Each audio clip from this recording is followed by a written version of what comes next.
اور ابھی جو تم نے بات کی تو وہ غیبت تھی، اور تم نے اپنا مردہ بھائی کا گویا گوشت کھا لیا، تو کیا روزے میں یہ گوشت کھانا تمہارے لیے جائز تھا؟ کہنے لگے تب مجھے سمجھ میں آئی کہ واقعی روزے کی حالت میں غیبت سے کتنا بچنا چاہیے۔ تو یہ میں مثال اس لیے عرض کر رہا ہوں کہ آپ کو یہ پتہ رہے کہ جو اہل علم ہوتے ہیں، مرد ہوں یا عورتیں ہوں، وہ بھی اپنے گھر کے بچوں سے باتیں کرتی ہیں، مگر وہ بات بات کے مطابق ان بچوں کی اصلاح بھی کرتی چلی جاتی ہیں، ان کو سمجھاتی بھی چلی جاتی ہیں، اور اسی طرح بچے ماشاء اللہ پلتے بھی رہتے ہیں اور ساتھ سنورتے بھی رہتے ہیں۔ اور جن ماؤں کو علم نہیں ہوتا، یا تو وہ غلطیوں پہ بھی درگزر کر دیں گی، پیار کر لیں گی، اور یا پھر انسان کو چھوٹی چھوٹی بات پر جائز سوال کے اوپر بھی ڈانٹ کر چپ کروا لیں گی۔ یہ دونوں چیزیں غلط ہوتی ہیں۔ بچے کچے ہوتے ہیں، ایسے کام کرتے ہیں، حرکتیں کرتے ہیں کہ جو ناپسندیدہ ہوتی ہیں، مگر ان کو طریقے سے سمجھانا چاہیے اور ان سے ایکسپیکٹ کرنا چاہیے کہ یہ شرارتیں بھی کریں گے اور کچھ اور جو ہے اس قسم کی کام بھی کریں گے۔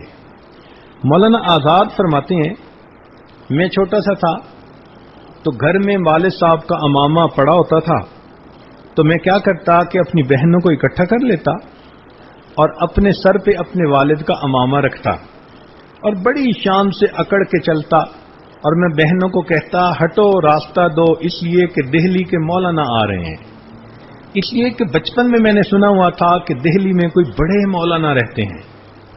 تو فرماتے ہیں کہ میں اپنی بہنوں کے ساتھ گویا یہ کھیل کھیلتا تھا کہ سر پہ عمامہ رکھ کے میں چلتا تھا اور پھر کہتا تھا کہ ہٹو دیکھو دہلی کے مولانا آ رہے ہیں، اور پھر میں اپنی بہنوں کو کہتا کہ تم لوگ میرا استقبال کرو اور استقبال میں تم نعرے لگاؤ۔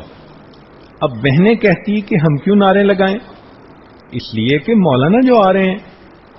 تو وہ کہتی کہ نہیں، مولانا کو استقبال کے لیے تو ہزاروں لوگ ہوتے ہیں، ہم تو 2-3 ہیں۔ تو کہتے کہ نہیں، تم یوں ہی سمجھ لو کہ تم ہزاروں ہو اور میرا استقبال کر رہے ہو، لہذا تم نعرے لگاؤ۔ اب چھوٹا سا بچہ دیکھو اپنی بہنوں کے ساتھ کس طرح یہ بات کھیل رہا ہے۔ ان کی ایک بڑی بہن تھی، ایک مرتبہ اس نے بچپن میں ان کو کوئی کام کہا، انہوں نے نہ کیا، ضد کر گئے، تو بڑی بہن خفا ہوئی اور اس نے اپنے والد کو کہا کہ ابو یہ ہمارے بچے تو بالکل سڑے ہوئے انڈوں کی طرح ہیں۔ تو کہنے لگے کہ جب میں نے سنا نا کہ بہن نے کہا کہ یہ تو سڑے ہوئے انڈوں کی طرح ہیں، تو میں نے اسی وقت اپنے منہ سے چوں چوں کی آواز نکالنی شروع کر دی اور کہا کہ دیکھو اگر انڈے سڑے ہوئے ہوتے تو اس میں سے یہ مرغی کے بچے کیسے نکلتے۔ اب چھوٹا بچہ ہے، دیکھو وہ اپنی بہن کی بات پہ کس طرح ری ایکٹ کر رہا ہے۔ تو بچے کھیلتے بھی ہیں تو پھر اپنے گھر کے ماحول کے مطابق ہی باتیں کھیلتے ہیں، یا اپنے بڑوں کو جو کرتے دیکھتے ہیں پھر وہی ان کا کھیل بن جاتا ہے۔ مولانا طلحہ دامت برکاتہم خود ایک مطلب فرمانے لگے کہ میں چھوٹا سا تھا، گلی میں بیٹھا ہوا، اور میں ایک بچے کو بیعت کر رہا تھا، اس لیے کہ میں نے اپنے والد کو بیعت کرتے دیکھا تھا۔ اب میں چھوٹا جو ہے وہ بچے کو بیعت کے کلمات پڑھا رہا تھا، اس کے ہاتھ اپنے ہاتھ میں لیے ہوئے تھے۔ اللہ کی شان کہ ادھر سے حضرت مدنی رحمت اللہ علیہ تشریف لے آئے۔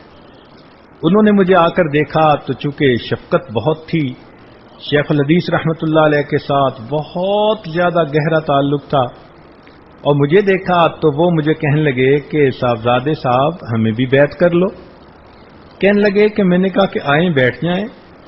تو مجھے کیا پتا تھا کہ یہ بڑے میاں کون ہیں، تو میں نے کہا کہ حضرت مدنی رحمت اللہ کے ہاتھ اپنے ہاتھ میں پکڑے اور میں نے کچھ کلمات پڑھ کے کہا اچھا میں نے آپ کو بھی بیعت کر لیا۔ تو اب دیکھیے بچہ ہے لیکن وہ حضرت مدنی رحمت اللہ علیہ کو بیعت کر رہا ہے۔ بچے اسی طرح کے کام کرتے ہیں تو ان سے ایسی باتیں ایکسپیکٹ کر لینی چاہیے۔